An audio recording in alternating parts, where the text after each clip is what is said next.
강슬기입니다.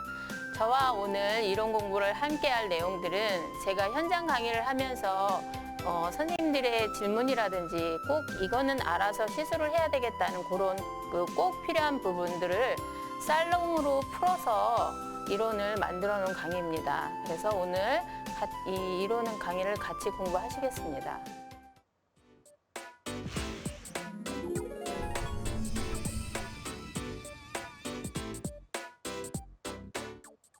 자, 그러면 저희가 다루는 부분은 모관내에 나와 있는 모발을 갖고 저희가 다루고 있습니다. 그래서 제일 중요한 건 그러면 과연 모발이란 어떤 건가를 알아보는 게 제일 중요하다고 생각을 하겠습니다.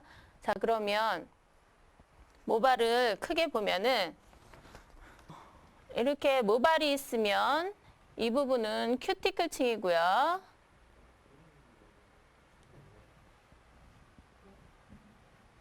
그다음에 이 부분은 콜텍스층, 그다음에 이 부분은 메둘라라고 그래서 제일 깊이 들어있는 층이에요. 그래서 이 세 가지 층을 저희가 살펴보는데 세 가지 층 중에서 제일 최상층인 큐티클층을 보면 여기에서 또 세 개의 층으로 나눌 수가 있어요. 그래서 제일 최상층에 있는 에피큐티클, 그 다음에 엑소큐티클, 그 다음에 엔도큐티클, 이렇게 세 개의 층으로 볼 수가 있어요. 그래서 왜 큐티클 층을 저희가 봐야 되냐면 모발이 손상이 제일 첫 번째로 닿는 단계가 큐티클 층이라고 볼 수가 있어요. 그래서 큐티클 층의 손상도에 따라서 즉 큐티클 층의 세 개의 단계에서 큐티클 층의 어느 층의 손상도가 더 깊이 있나에 따라서 저희가 해야 되는 부분이 클리닉 부분이에요. 그래서 클리닉 제품들이 시중에 정말 많이 나와 있는데 하나로 뭉클여 쓰시기보다는 단계에 따라서 큐티클층의 그 3단계 중에서 모발의 손상도를 찾아서 그 맞는 제품을 쓰시면은 모발에 더 훨씬 좋은 재생의 효과를 볼 수가 있습니다. 그래서 제일 최상층인 모발의 큐티클층에는 자, 제품을 보면은 선생님들이 주의하실 게 뭐냐면 제품이 있으면 첫째는 일단은 그 사용 설명서를 좀 자세히 보셔야 돼요. 그리고 이 제품이 어디에 기여를 하는가를 자세히 살펴보셔서 그 제품의 사용 설명서를 보면은 에피큐티클층에는 LPT라고 그 제품의 사용법에 보면 적혀 있을 거예요. 그래서 LTP라는 제품은 쉽게 말씀을 드리면 우리가 일반적으로 트리트먼트라고 적혀 있는 제품이 있으실 거예요. 그래서 이 트리트먼트라고 적혀 있는 제품은 LPT 제품이라고 보시면 돼요. 그래서 제일 모발의 거층인 에피큐티클은 이 LPT라는 트리트먼트 제품까지 침투를 한다라고 보시면 되고요. 그 다음에 그 밑에 중간층 같은 경우에는 엑소큐티클 같은 경우에는 제품을 보면은 LPP라는 제품이 있으실 거예요. 그래서 이 LPP라는 제품은 중간적인 입장으로서 로우 폴리펩티드라고 해서 요거 같은 경우에는 입자가 폴리펩티드 중에서 입자가 고분자예요. 그래서 나오는 타입이 크림 타입이에요. 분자량이 크기 때문에 크림 타입으로 제품이 나오고 있어요. 그래서 LPP라고 적혀 있는 이렇게 기재가 되어 있는 제품은 큐티클 층에서도 엑소 큐티클 층에만 침투를 한다고 보시면 되고요. 그 다음에 제품 중에서 우리가 일반적으로 아는 PPT라는 제품이 있어요. 그래서 PPT 많이 아시죠? 그래서 PPT 제품 같은 경우에는 입자가 세 가지 제품 중에서 제일 작아요. 그래서 저분자이기 때문에 얘가 침투하는 부위는 엔도큐티클까지 침투를 하고 있어요. 그래서 제품마다 이렇게 자기가 침투하는 부분이 틀리기 때문에 그 손상된 그 깊이에 따라서 선택을 해서 쓰시면 모발의 재생의 효과를 더 볼 수가 있습니다. 자, 그리고 그 밑에 콜텍스층을 보면은 콜텍스층 같은 경우에는 자, 우리가 일반적으로 염색이나 펌을 하시면 결합을 끊고 우리가 원하는 발색의 효과를 얻고 하는 부분이 이 콜테스층이에요. 즉 2층까지 우리가 알카리제를 넣고 해서 저희가 결합을 끊어서 컬을 얻고 그 다음에 색소를 원하는 발색의 효과를 낼 수 있는 거예요. 그래서 콜테스층은 요 부위를 말씀을 드리는데 이 콜테스층의 비중은 자 큐티클층 같은 경우에는 모발에서 10에서 15%를 차지하고 있어요. 그래서 얘의 성질은 친유성이에요. 친유성이기 때문에 외부에서 수분이라든지 이런 것들을 방어하는 보호의 역할을 하고 있어요. 큐티클층 같은 경우에는.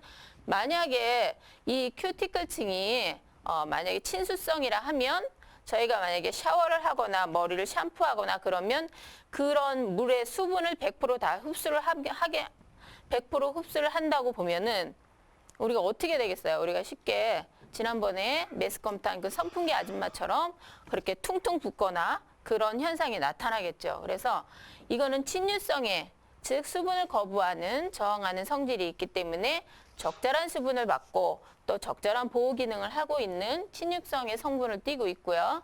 그 다음에 중간층인 그 다음에 콜테스층 같은 경우에는 모발의 80에서 90%를 차지하고 있어요. 성질은 친수성이에요. 친수성이기 때문에 저희가 약제나 펌제를 걸어서 결합을 끊거나 원하는 컬을 얻거나 그 다음에 발색의 효과를 얻을 수 있는 모든 기능을 하는 부분이 콜테스층이라고 보시면 돼요. 그 다음에 메둘라층이 하는 기능은 뭐냐 하면 자, 메둘라층이 우리가 일상적으로 말하는 수질이라고 얘기하는 거예요. 그래서 수질이 하는 일이 뭐냐? 얘 같은 경우에는 보온 효과를 해요. 그래서 보온 효과를 하기 때문에 보온 효과가 과연 우리의 모발하고 무슨 상관이 있느냐? 얘 같은 경우 보온 효과를 하기 때문에 모발에 탄력성을 부여해줘요.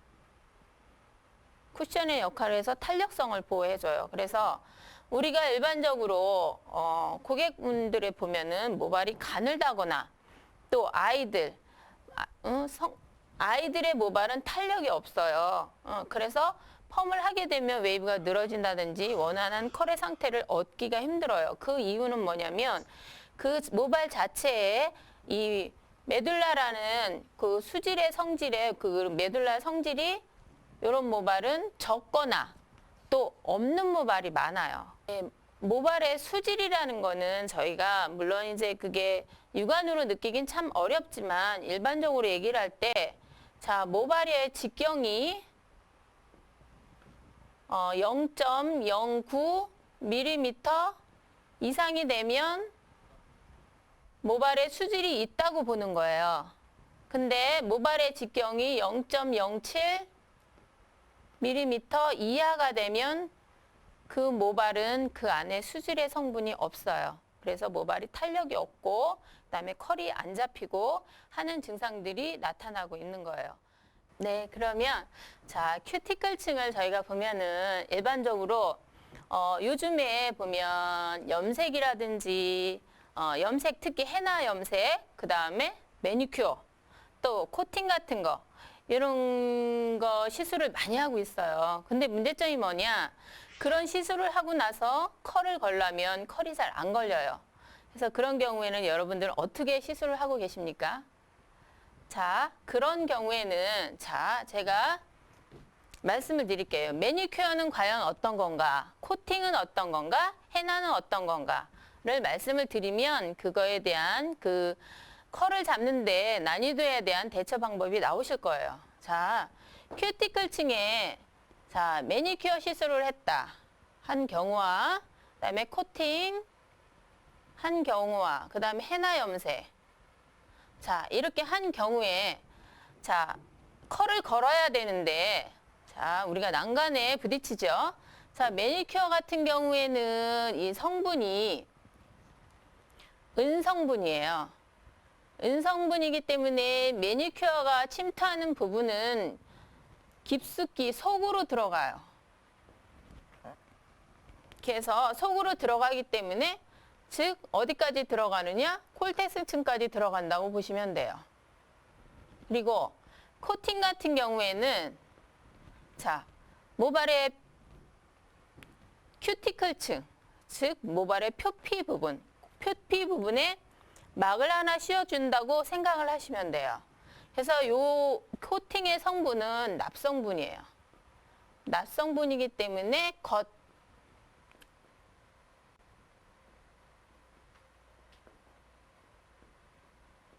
겉표면에 코팅이 된다라고, 즉 막이 하나 씌워진다라고 생각을 하시면 되고요. 그리고 헤나 같은 경우에는 자, 헤나는 베이스가 어느 거에 따라서 저희가 시술하는 방법이 틀려요. 그래서 베이스가 자, 블랙 헤나 염색하기 전에 베이스가 만약에 흰 모발이었다. 흰 머리였는데 이것을 블랙으로 했다. 이런 경우에는 코팅처럼 표면에 헤나가 안착이 되기 때문에 코팅처럼 시술을 하시면 돼요. 그래서 코팅 같은 경우에는 컬이 잘 안 걸리겠죠. 표면을 일단 막았기 때문에 코팅처럼 생각을 하시면 되고, 헤나의 베이스가 만약에 갈색이었는데 이거를 블랙으로 헤나를 염색을 했다 같은 경우에는 매니큐어처럼 속으로 들어간다라고 생각을 하시면 돼요.